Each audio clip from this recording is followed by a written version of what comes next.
देखिए, पिछले लेक्चर्स में ह्यूमन आई ऑलमोस्ट हम कंप्लीट कर चुके हैं। जो छोटी छोटी बातें जो उसके बारे में बची हैं वो आपकी एनसीईआरटी टेक्स्ट बुक में डू यू नो या थिंक इट ओवर उनमें दिया हुआ है। किसी में एक आंख की बजाय दो आंख क्यों है उसका फायदा, कहीं पे आई डोनेशन के बारे में बता रखा है। तो इस तरह की चीजें आपको खुद पढ़नी है। मैं आज नहीं, एक दिन बाद ये डिस्कस करूंगा, एक दो दिन बाद, क्योंकि आज हम आगे टारगेट रखेंगे अपना। और जो हमारा अगला टारगेट होगा वो थोड़ा इंस्ट्रूमेंट्स की तरफ चलेंगे, ऑप्टिकल इंस्ट्रूमेंट्स की तरफ। और एक चीज ये कि पीछे मैंने जो डिस्प्लेसमेंट मेथड पे जो वीडियो लेक्चर आपके लिए पिछला डाला है वो सभी बच्चे अटेंड कर लेना, बिकॉज वो लेंस के ऊपर है लेकिन वो काम आता है। कहीं ना कहीं इनमें ऑप्टिकल इंस्ट्रूमेंट्स में भी वो चीजें यूज हो सकती हैं, तो थोड़ा ध्यान से वो चीजें आप पढ़ें। ठीक है, अभी हम स्टार्ट करते हैं आज का हमारा लेक्चर, जो कि मेनली मैं एक क्वेश्चन से स्टार्ट कर रहा हूं। देखिए, इस लेक्चर की शुरुआत एक क्वेश्चन से कर रहे हैं। टू बॉयज, दो लड़के हैं, 152 इंचेस टॉल, लंबाई दे रखी है, एंड अदर 55 इंचेस टॉल। दोनों की लंबाई इंचेस में दे रखी है आपको कि भाई कितने कितने उनकी लंबाई है। आर स्टैंडिंग एट डिस्टेंसेस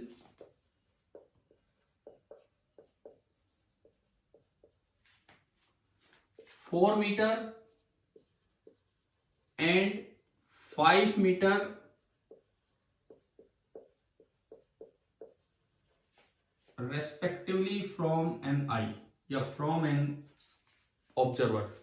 किसी एक ऑब्जर्वर से इतनी इतनी दूरी पे ये दोनों खड़े हैं। तो आपको ये बताना है कि विच बॉय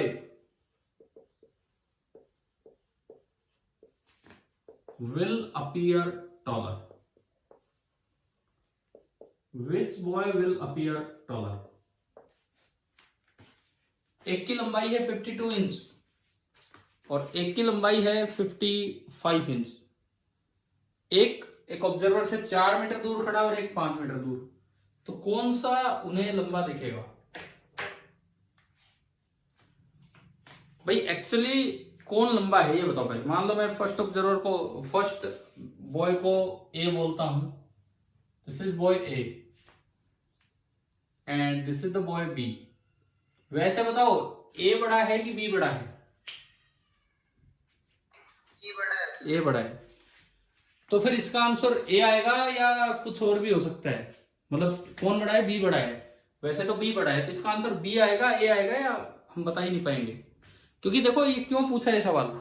आप अगर मान लो नीचे खड़े हो और ऊपर बहुत ऊपर या को पहाड़ आपको दिख रहा है और पहाड़ पे कोई लोग जा रहे हैं वो आपको दिख रहे हैं, तो क्या वो छोटे छोटे नजर आते हैं कि नहीं?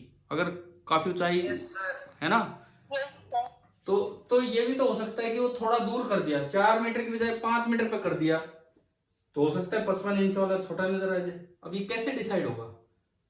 एक की लंबाई ज्यादा है तो एक की दूरी ज्यादा है।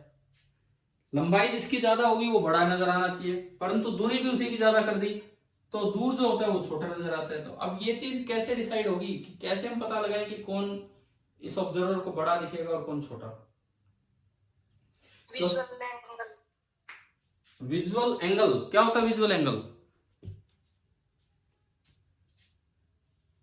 बताओ। देखिए, इस क्वेश्चन इन्होंने जवाब सही दिया है। इस क्वेश्चन की शुरुआत में ही हम आपको एक टॉपिक पढ़ा रहे हैं, अपेरेंट साइज। मान लो मैं उसे h डैश से रिप्रेजेंट करूं या फिर विजुअल एंगल मैं उसे थीटा से रिप्रेजेंट करूंगा। देखिए अब समझिए ये क्या चीज है। इस चीज को हम समझते हैं कि अपेरेंट साइज या विजुअल एंगल, इसका क्या मतलब है। देखिए आप समझे ध्यान से। ये आई है, human I, this the human आई। ये आई लेंस है देखो कोई भी ऑब्जेक्ट है, कहीं भी रखा है, आपके सामने रखा है, मान लो ये ऑब्जेक्ट रखा हुआ है ए बी, जरूरी नहीं कि एक एंड प्रिंसिपल एक्सिस पे हो, ऊपर नीचे हो सकता है कैसे भी। और मान लो ऑब्जेक्ट की असल साइज है ऑब्जेक्ट का h, परंतु एक्चुअल साइज क्या है उससे फर्क नहीं पड़ता। रेटिना पे जो इमेज बनी वो कितनी बड़ी बनी उससे ब्रेन अंदाजा लगाता है। तो देखिए मैं इमेज बनाता हूं एबी की रेटिना पे, हम मान के चल रहे हैं कि ये भी हमारे रेंज ऑफ विजन में है, नियर पॉइंट और फार पॉइंट के बीच में है, तो जो इमेज बनेगी वो तो रेटिना पे बनेगी। तो मैंने बी से एक रे स्टार्ट की, optical centre of eye lens से मैं ले गया ये यहां से। हम जानते हैं कि ऑप्टिकल सेंटर एक ऐसा पॉइंट होता है, हम जानते हैं कि ऑप्टिकल सेंटर एक ऐसा पॉइंट होता है कि वहां से अगर कोई भी रे पास होगी तो अनडेविएटेड निकल जाएगी। अब ये रे जाके मिली रेटिना पे यहां।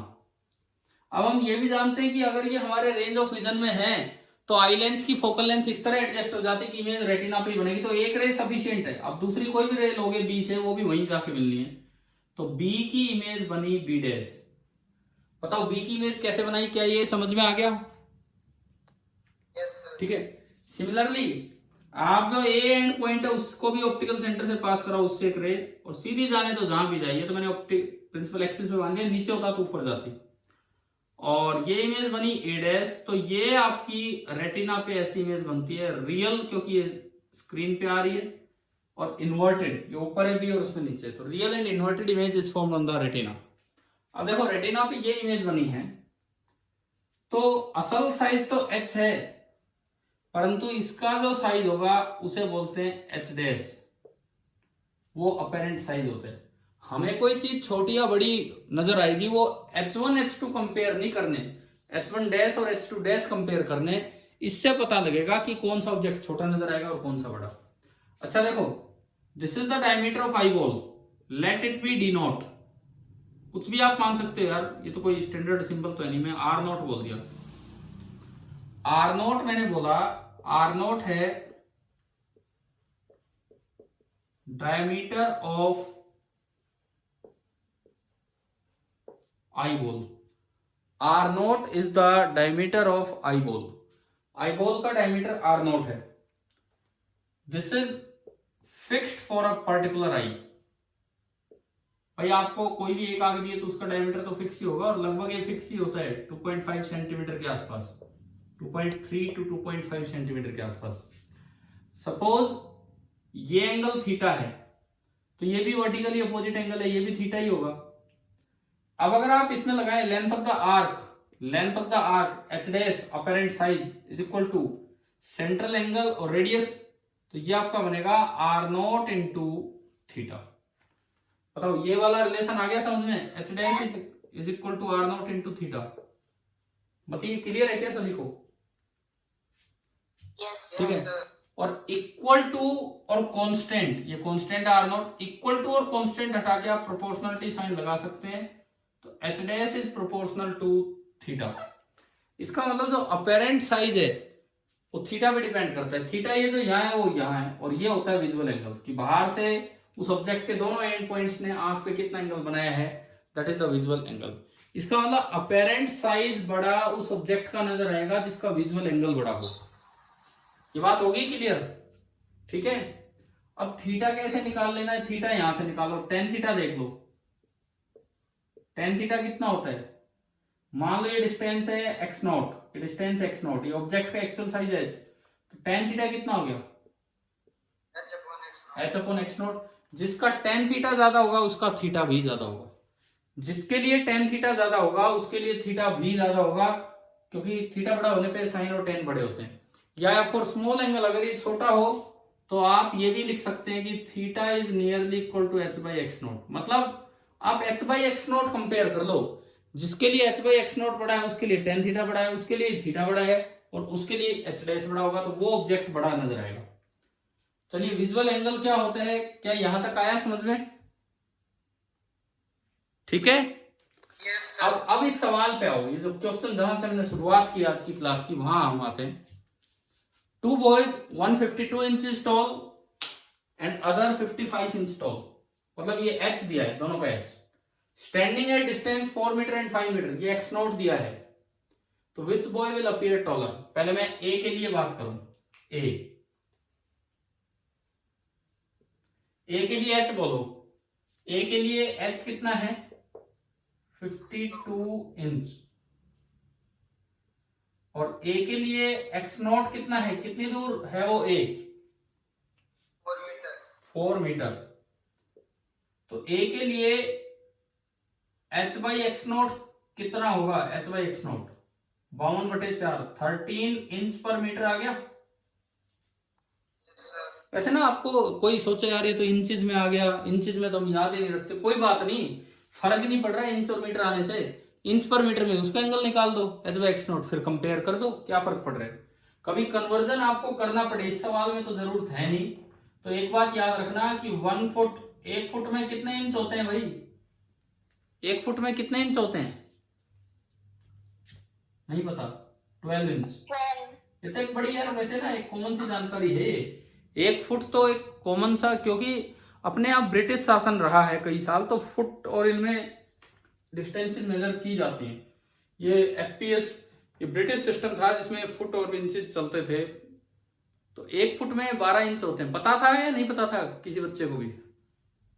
पता था सर। पता था। तो 1 इंच में बताओ कितने सेंटीमीटर होते हैं, ये भी पता होना चाहिए। 2.54। हाँ ठीक है। बस ये 2 कन्वर्जन याद रखो, फिर तो मीटर सब कन्वर्ट हो जाते हैं, लेकिन इसमें जरूरत ही नहीं है सब करने की। तो फॉर ए आप एच बाई एक्स नॉट को थीटा बोल सकते हो। तो ए के लिए विजुअल एंगल आया 13, ए के लिए विजुअल एंगल आया 13। अब एक बार आप यही काम कर लो बी के लिए, बी के लिए भी देख के बता दो एच बाई एक्स नॉट कितना है, एच कितना बी के लिए, हाँ 55 इंच अपॉन 5 मीटर 11 इंच पर मीटर।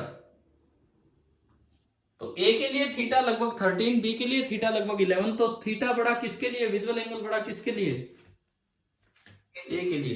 तो विजुअल एंगल का अपेरेंट साइज बड़ा प्रोपोर्शनल होता है, यानी कि अपेरेंट साइज जो आंख को अपीयर होगा, ऑब्जर्वर को कौन सा बॉय बड़ा दिखेगा, ए या बी? बोलो क्या आंसर आ गया? ए आ गया। अब देखो है तो ये छोटा लेकिन वो दिख रहा है बड़ा, तो वैल्यू ऐसी इसीलिए ली है। क्या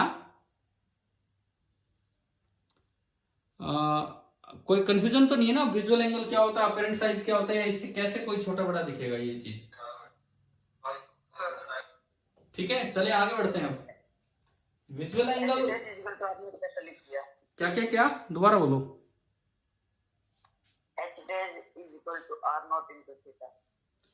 अच्छा ये H dash is equal to R naught into theta, ये पूछ रहे हो क्या? ये एक आर्क की लंबाई है, आर्क सर्कुलर आर्क, ये सेंट्रल एंगल है, और ये ऑलमोस्ट उसका एक रेडियस की तरह है। तो length of the arc is equal to radius into central angle, पढ़ा है ना ये हमने?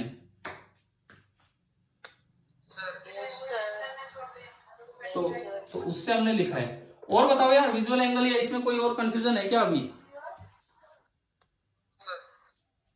चलो मैं आगे बढ़ूं, ठीक है। अब देखिए, अब एक चीज समझिए आप, कोई चीज आपको दिख नहीं पा रही है ढंग से, तो आप उसको आंख के पास लाते हो कि नहीं, है उसके पास देके देखते हो, होता है कि नहीं ऐसा? आप रीड नहीं कर पा रहे हो, उसको पास से पढ़ने लगते हो, तो मतलब ऐसा करने से फायदा क्या होता है? क्या उस ऑब्जेक्ट का एक्चुअल साइज बढ़ जाता है पास लाने से? लेकिन एक्चुअल साइज नहीं बढ़ता, परंतु उसकी डिस्टेंस क्या हो जाती है, कम हो जाती है। और डिस्टेंस कम होगा तो थीटा क्या हो जाएगा, एच बाई एक्स नॉट से एक्स नॉट कम हुआ तो थीटा क्या हो गया, ज्यादा हो गया। समझ में आया? मतलब क्या है कि if you bring an object nearer to the eye, आंख के पास लाओगे, तो एक्स नॉट डिक्रीज होने से विजुअल एंगल इंक्रीज हो जाता है। इसका मतलब जो अपेरेंट साइज आपको दिखेगा वो बड़ा दिखने लगता है और इसका मतलब चांसेस बढ़ जाते हैं कि आप ऑब्जेक्ट को देख पाएंगे, चांसेस बढ़ जाते हैं कि आप ऑब्जेक्ट को देख पाएंगे। क्लियर है यहां तक? ठीक है। अब बात करते हैं कि थीटा की मैक्सिमम वैल्यू कितनी हो सकती है, सच दैट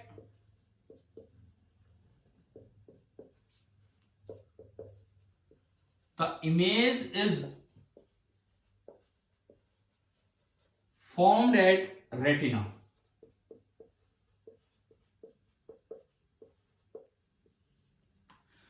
सवाल यह है कि थीटा की मैक्सिमम वैल्यू किसी भी ऑब्जेक्ट के लिए कितनी हो सकती है कि ताकि इमेज रेटिना पे ही बने। फिर तो रेटिना पे नहीं बनी जब तो फायदा ही क्या, वो दिखेगा ही नहीं।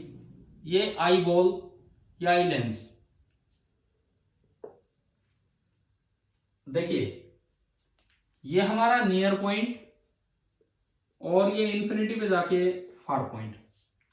कोई भी एक पर्टिकुलर हाइट का आपने, साइज का आपने ऑब्जेक्ट ले लिया, मान लो ये कोई ऑब्जेक्ट है और इसकी हाइट है h, ये कोई ऑब्जेक्ट है, इसकी हाइट है h।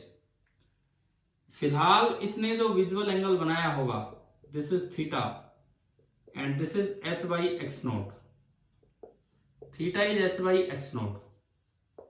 ऑब्जेक्ट फिक्स है तो h तो फिक्स हो गया, तो x नोट कम करोगे तो थीटा बढ़ेगा। x नोट की कम से कम वैल्यू आप कितनी कर सकते हो कि इमेज रेटिना पे बने? 2.5 नहीं होती यार, नियर पॉइंट हमारा कितनी दूर होता है? 25। इसे मैं d से रिप्रेजेंट कर रहा हूं, d। तो लास्ट से लास्ट केस वो होता है कि आप इसको यहां ले आओ, आप इस h हाइट के ऑब्जेक्ट को यहां ले आओ और इस वक्त इसने आंख पे जो एंगल सबटेंड किया होगा ऑप्टिकल सेंटर पे, ये थीटा की बड़ी से बड़ी वैल्यू होगी एंड इसे अक्सर हम थीटा नॉट से रिप्रेजेंट कर देते हैं and theta naught is theta max. तो थीटा नॉट कितना होगा, टेन थीटा नॉट कितना होगा यहां, tan theta naught h by D, तो theta naught is nearly h by D. For small angles आप टेन थीटा नियरली थीटा ले सकते हो। हम छोटे, भाई देखो बड़े ऑब्जेक्ट को पास लाने की जरूरत ही नहीं होती, कोई छोटी चीजें दिख नहीं रही आप उसको पास लाते हो तो उसका एंगल इतना भी बड़ा नहीं होता है, छोटा ही रहता है, तो इसलिए आप टेन थीटा को नियरली थीटा लिख सकते हो। तो जो थीटा मैक्सिमम जो आंख पे बन सकता है that is h by D. अब मान लो अब भी वो चीज नजर नहीं आई, जैसे बैक्टीरिया है, बैक्टीरिया बहुत छोटे होते हैं, आप कितनी पास लिया वो नहीं बन पाता है ढंग से ना, तो अब भी वो चीज नजर नहीं आई। तो अब बताओ अब कैसे मैं बढ़ाऊं विजुअल एंगल, क्योंकि मुझे तो उस चीज को देखना है और वो दिखना पॉसिबल तभी होगा जब आप विजुअल एंगल बढ़ा कर दोगे। तो अब मैं कैसे विजुअल एंगल बढ़ाऊं, इस बात का आप जवाब दीजिए। अब मैं कैसे विजुअल एंगल बढ़ाऊं, तो इसका तरीका सुनो कि विजुअल एंगल बढ़ाने का क्या तरीका है। यहां तक आ रहा है ना समझ में, क्या कॉन्सेप्ट चल रहा है?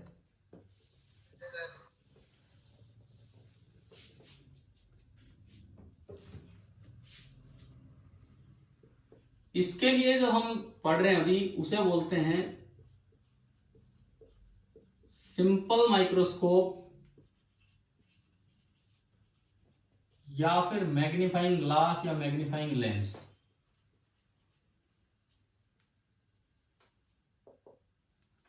सिंपल माइक्रोस्कोप या फिर मैग्नीफाइंग लेंस, ये है टॉपिक। क्या कीजिए कि अगर आप एक कन्वर्जिंग लेंस लें शॉर्ट फोकल लेंथ का, कन्वर्जिंग मतलब कॉन्वेक्स की कॉनकेव, कन्वर्जिंग कौन सा होता है? कॉन्वेक्स। अगर आप एक कन्वर्जिंग लेंस ले, कॉन्वेक्स लेंस ले शॉर्ट फोकल लेंथ का और उसको बिल्कुल आंख के आगे लगा दें, तो ये चीज पॉसिबल है कि आप उसका विजुअल एंगल बढ़ा दें और इमेज रेटिना पे भी बने। मैं लिखता हूं क्या है कि if a converging lens of short focal length f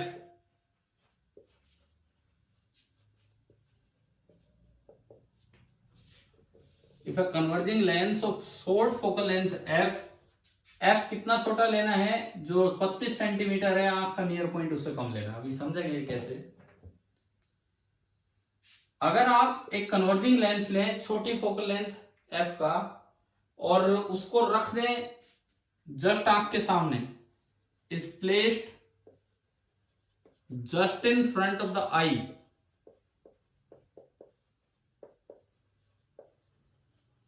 then visual angle can be increased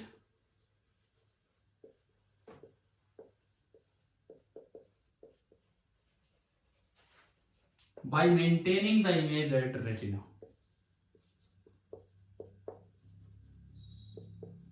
By maintaining the image at retina. Visual angle can be increased by maintaining the image at retina. अगर ये जो फिलहाल जो आंख है जिसका आगे कुछ नहीं लगा रखा है, इसे बोल देते हैं नेक्ड आई, कुछ भी यूज नहीं किया आपने कोई लेंस, इसमें तो क्या है, अगर आप एक्स को थोड़ा और आगे करोगे तो बताओ क्या इमेज बन पाएगी रेटिना पे? आपके रेंज ऑफ विजन से बाहर करते ही क्या इमेज बनेगी रेटिना पे? नहीं बनेगी। लेकिन अब देखते हैं कि कैसे विजुअल एंगल भी बढ़ेगा और इमेज भी रेटिना पे बनेगी और चांसेस बढ़ जाएंगे उसको देखने के। ये ध्यान रखना है, एक फॉर्मूला की थीटा नॉट आ चुका है h/d, maximum angle on necked आई जो हो सकता है वो। अब देखते हैं, सुनिए, ये आई लेंस है और मैंने जस्ट इसके आगे बिल्कुल भी आप आंख के आगे माइक्रोस्कोप वगैरह में बिल्कुल आंख लगा के फिर देखते हो, ये मैंने एक लेंस लगा दिया, converging lens, focal length f, ठीक है, और f d से छोटा है, मतलब d यहां है, नियर पॉइंट आंख का यहां है, हमारी आंख का नियर पॉइंट यहां है और फार पॉइंट है at infinity, this is the range of vision. परंतु अच्छा, इस कन्वर्जिंग लेंस का इस साइड फर्स्ट फोकस होगा कि सेकंड फोकस, इधर की तरफ बताओ? कन्वर्जिंग लेंस का इधर की तरफ, इधर से रेज आनी है तो इधर की तरफ फर्स्ट फोकस होता है कि सेकंड फोकस? First focus. इसका फर्स्ट फोकस कहीं यहां होगा, इससे f डिस्टेंस दो, क्योंकि हमने बोला है कि जो f है वो d से छोटा होना चाहिए। हाँ जी भाई, डायग्राम में यहां तक की बात आई समझ में? ठीक है।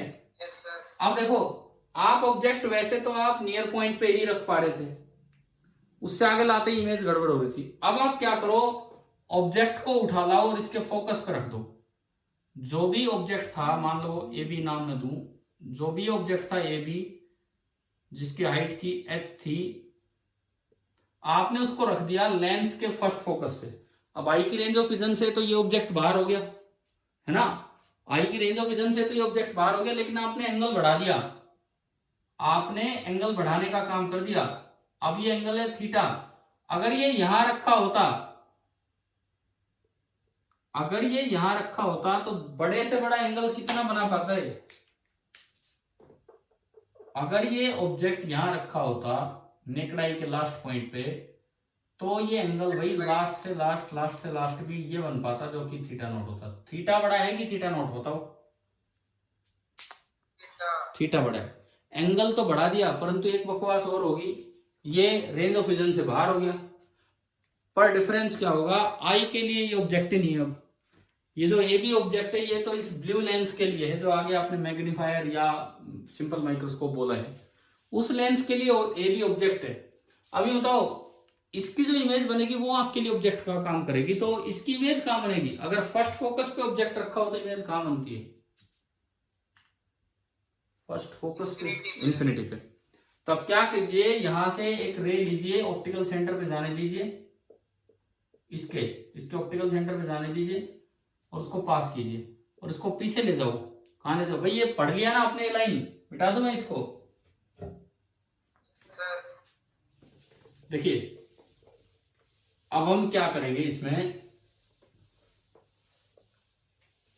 ये माइक्रोस्कोप और टेलीस्कोप 10th क्लास के सीबीएसई के टॉपिक नहीं है, बट फॉर एनटीएससी हम ये चीजें पढ़ रहे हैं, माइक्रोस्कोप एंड टेलीस्कोप 12th में आते हैं। लेकिन ये आप इस लाइन को पीछे बढ़ा दो, कहां? इंफिनिटी पे, क्योंकि इस बी पॉइंट की इमेज बी डैश बननी है इंफिनिटी पे।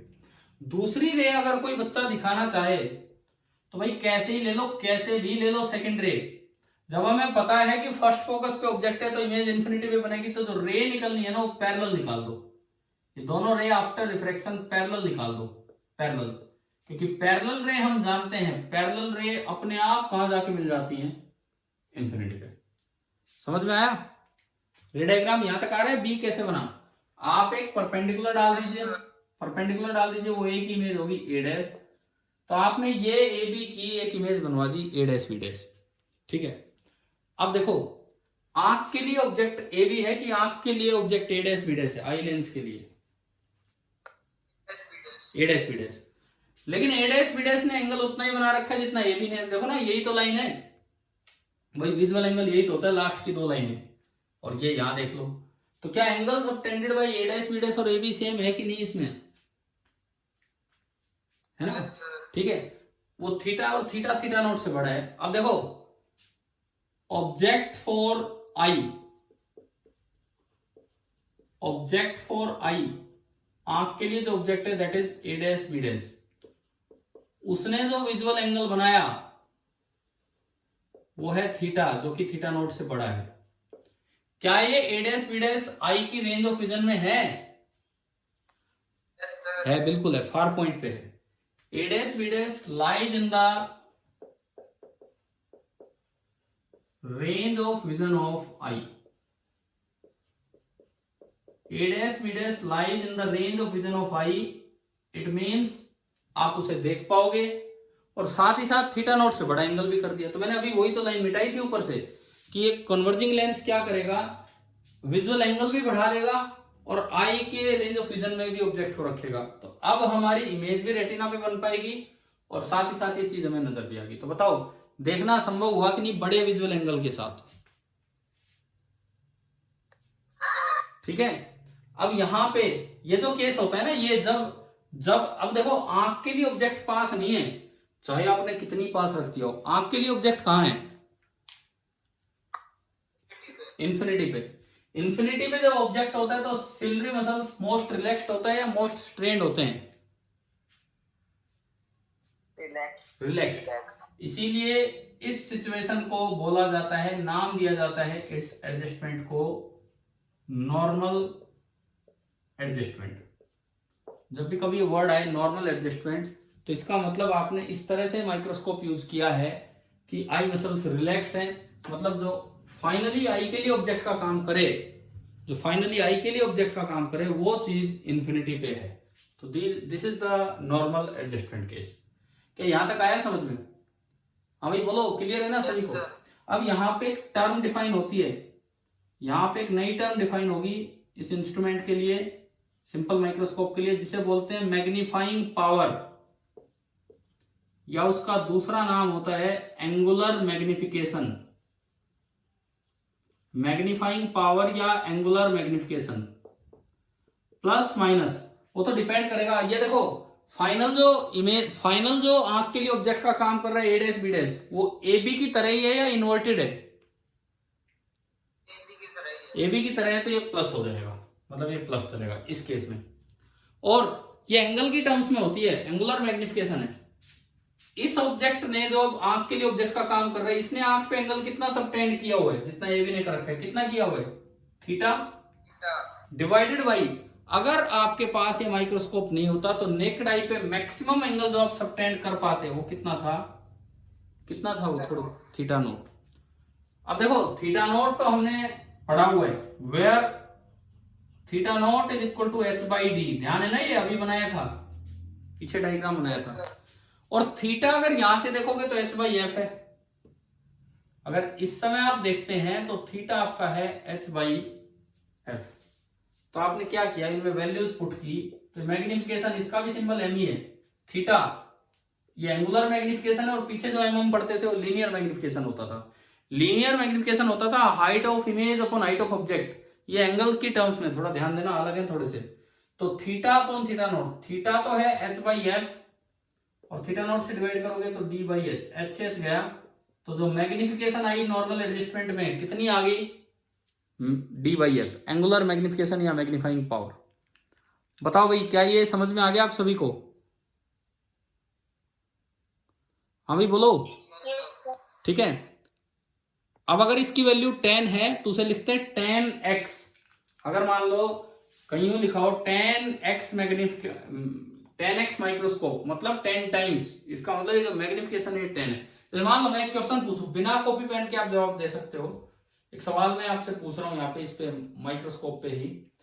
एक कॉन्वेक्स लेंस है और उसकी फोकल लेंथ है 10 centimetre. A convex lens of focal length 10 centimetre is used as a magnifying glass, मतलब यही वाला। Find the magnifying power in normal adjustment case.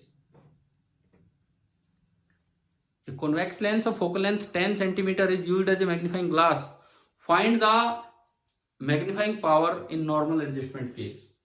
बताओ क्या आंसर आएगा? बोलो भाई बोलो, जल्दी बोलो, इतना टाइम थोड़ी है। A magnifying glass, a convex lens of focal length 10 centimeter is used as a magnifying glass. A convex lens of focal length 10 centimeter is used as a magnifying glass. What is its angular magnification in the case of normal adjustment? बताएं। 2.5। आ गया ना समझ में? d by f 25/10 2.5। बताओ ये case clear हुआ? ठीक है। Yes sir. अब अगर आपको मैग्निफिकेशन बढ़ाना हो तो सुने, आप इसको आगे मूव कराते चले। आप इस ऑब्जेक्ट को और आगे करेंगे, इस ऑब्जेक्ट को और आगे करेंगे तो थीटा और बढ़ेगा। हमारा मैग्निफिकेशन बढ़ाने का मतलब है थीटा ही बढ़ाना है। मैग्निफिकेशन बढ़ाने का मतलब ये है कि थीटा बढ़ाना है। आप ये जानते हैं कि लेंस में ऑब्जेक्ट और इमेज सेम डायरेक्शन में चलते हैं कि अपोजिट डायरेक्शन में? लेंस में सेम है। तो आप इसको बढ़ाते रहो आगे, आप इसको बढ़ाते रहो, थीटा बढ़ा करते रहो। कब तक? जब तक A dash B dash range of vision से बाहर ना हो। जब तक ए डैश बी डैश आंख की रेंज ऑफ विजन से बाहर ना हो तो आप ए बी को चलाते रहे। ए डैश बी डैश बढ़ते बढ़ते बढ़ते बढ़ते कहां आ गया? नियर पॉइंट पे, तब रुक जाओ। उस वक्त लार्जेस्ट से लार्जेस्ट एंगल बन रहा होगा, उससे आगे मत जाओ, नहीं तो फिर हमें नहीं दिखेगा। तो जो केस नंबर सेकंड है, केस नंबर सेकंड जो हमारा बनेगा अभी, उसको हम बोल सकते हैं, केस नंबर सेकंड जो हमारा बनेगा अभी, उसको हम बोल सकते हैं मैक्सिमम मैग्निफिकेशन केस। पर आप कुछ डाउट भेज रहे हैं, मैं 5 या 2-3 मिनट रुको, मैं एक बार बस ये थोड़ा सा बता दूं, फिर आपके डाउट पे आ रहा हूं। Maximum magnification case, maximum magnification के केस में आपको ऑब्जेक्ट और पास करना होगा, समझ गए हो ना? मैक्सिमम मैग्निफिकेशन, मैं आपके लिए होमवर्क में छोड़ रहा हूं ये चीज, सुनिए। मैक्सिमम मैग्निफिकेशन के केस में आपको ऑब्जेक्ट और पास करना होगा। वो डिस्टेंस कुछ भी x बोल देना। कितनी पास करना होगा कि जो इमेज बनाई इस लेंस ने, ए डैश बी डैश, कहां बनवानी है? वो कहां बनवानी है? बोलो यार, अभी तो बताया था। अरे भाई, मैग्निफिकेशन कब ज्यादा से ज्यादा होगा? जब थीटा बड़ा से बड़ा हो। थीटा लास्ट से लास्ट कहां तक ला सकते हो? जब ए डैश बी डैश बढ़ते बढ़ते कहां जाए? कहां जाए? नियर पॉइंट पे। तो आप आखिरी रे डायग्राम खुद बनाएंगे, आपका होमवर्क है ये, मैक्सिमम मैग्निफिकेशन। सुनो ध्यान से, ए बी को थोड़ा आगे करेंगे, ए बी थोड़ा आगे करेंगे, वो डिस्टेंस आप x मान लेंगे, उसका कोऑर्डिनेट लिखेंगे -x। उस समय जो इमेज बनेगी वो नियर पॉइंट पे बनेगी, तो जो v हो जाएगा -d हो जाएगा। u हो गया -x, v हो गया -d, और फोकल लेंथ है इसकी f। तो लेंस फॉर्मूला लगा के आप x की वैल्यू लेके आओगे, लेंस फॉर्मूला लगा के x की वैल्यू लेके आओगे, और उस वक्त जो मैग्निफिकेशन आप लाओगे वो अगेन यही होगा, theta by theta naught, where theta naught is h by d।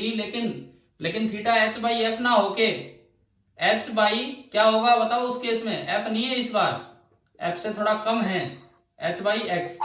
x कैसे निकालोगे? लेंस फॉर्मूला से। तो यहां इस बार करोगे तो ये f की जगह x चलेगा, तो d बाई x आपको लाना है, x निकालना है। करोगे? मैं आपको आंसर बता देता हूं कि जो लास्ट केस में मैग्निफिकेशन आएगा वो आएगा 1 + d बाई f। आप बताओ कर पाओगे कि नहीं ये जो मैंने अभी बताया आपसे काम करने के लिए? ठीक है, करना जरूर, नहीं अगली क्लास में, नहीं तो फिर हम, हाँ हो जाएगा, कोशिश ही करना। ये पास लाए, u -x है, v उस समय -d है, लेंस फॉर्मूला लगा के x निकालो, x को इसमें पुट करो d बाई x में, तो ये आपका आना चाहिए। मैंने आपको आंसर बता दिया। तो हमें एक चीज तो समझ में आई कि जो मैग्निफिकेशन की रेंज आ गई एक सिंपल माइक्रोस्कोप के लिए, वो d बाई f से लेके कहां तक आ गई? क्या ये आगे समझ में? अगर आपसे प्रूव हो जाए तो d बाई f से लेके 1 + d बाई f आप करना ट्राई, हम अगली क्लास में आपको फिर प्रूव करेंगे, नहीं तो ये एक स्टेप छोड़ा मैंने। जैसे अभी पिछला सवाल किया, पिछला सवाल वो मैग्नीफाइंग लेंस था 10 सेंटीमीटर फोकल लेंथ का, उसकी रेंज पूछ ली जाए एंगुलर मैग्निफिकेशन की, तो कहां से कहां बनेगी? पिछली बार आपने बोला था 2.5, तो उसकी रेंज कहां से कहां तक बनेगी बताओ मैग्निफिकेशन की, एंगुलर मैग्निफिकेशन की? 2.5 से 3.5। ठीक है, सिंपल माइक्रोस्कोप में इतना ही है। एक चीज बस आपके लिए छोड़ी है मैक्सिमम मैग्निफिकेशन, वो आप खुद कोशिश करें, डायग्राम भी बना के और आगे बढ़े। ठीक है, अच्छा अब इसके बाद सुनो, अगली बात, ये यूज कहां होता है ये सिंपल माइक्रोस्कोप? यार ये छोटी छोटी चीजों को मैग्नीफाई करने में, घड़ी बनाने वाले या घड़ी ठीक करने वाले देखे वो कई बार आंख पे लगा लेते हैं, है ना, वो एक सिंपल माइक्रोस्कोप होता है। या फिर हो सकता है ज्वेलर्स भी यूज करते हो, मुझे इतना इनका एक्सपीरियंस नहीं है, शायद लड़कियों को पता हो। क्या ज्वेलर्स जो होते हैं वो कोई आंख पे लगाते हैं क्या ऐसे लेंस कुछ चीज देखने के लिए, या नहीं? मतलब अगर जरूरत पड़े तो ज्वेलर्स भी यूज कर सकते हैं, या फिर स्टूडेंट सिंपल साइंस लैब में स्टूडेंट यूज करते हैं, मतलब इस तरह से यूज होता है। चलिए ये आपको समझ में आ गया सिंपल माइक्रोस्कोप। ठीक है, अब मैं एक फटाफट एक छोटा सा डाउट ले रहा हूं, पर एक बार आप रिस्पॉन्ड कीजिए, जवाब दीजिए। Yes sir. पहले तो मुझे देख के बताओ कि टाइम कितना बचा हमारी मीटिंग का? 1 मिनट से कम। ओह, तो सुनो, पर का डाउट ये था कि कुछ बॉल्स हैं, ट्रांसमिशन लाइन्स जो होती है उन पे कई बार रेड बॉल ग्रीन बॉल ये लगा रखी होती है, केवल एक पर्पज होता है उसका, क्या, कई बार ये कंडक्टर्स विजिबल नहीं होते हैं, ऐसे स्पेशल जोन्स होते हैं जहां कंडक्टर विजिबल ही नहीं है, तो वहां विजिबल नहीं है तो उनका, ताकि दूर से हमें पता लग जाए कौन सी लाइव वायर है कौन सी कैसी वायर है, उसके लिए वहां पे ये बॉल्स लगा रखी होती हैं, कि हमें जहां कंडक्टर्स विजिबल नहीं है वहां वो चीज स्पेसिफाई करने के लिए कि ये कैसी बॉल्स हैं, क्यों ये देखा जाता है। ये ऑप्टिक्स से रिलेटेड कोई क्वेश्चन नहीं था, एक बच्चे का वैसे सवाल था ट्रांसमिशन लाइन से रिलेटेड, कि कभी कभार ट्रांसमिशन लाइंस पे कुछ बॉल्स अटैच कर रखी होती केवल इसलिए कि दूर से ही वो विजिबल हो जाए कि ये कौन सी वायर और ये कौन सी वायर है, केवल, और कोई पर्पज नहीं। और स्पेशल जोन्स होते हैं, हर जगह बॉल्स नहीं लगाई जाती। ठीक है, चलिए, थैंक यू, बाय।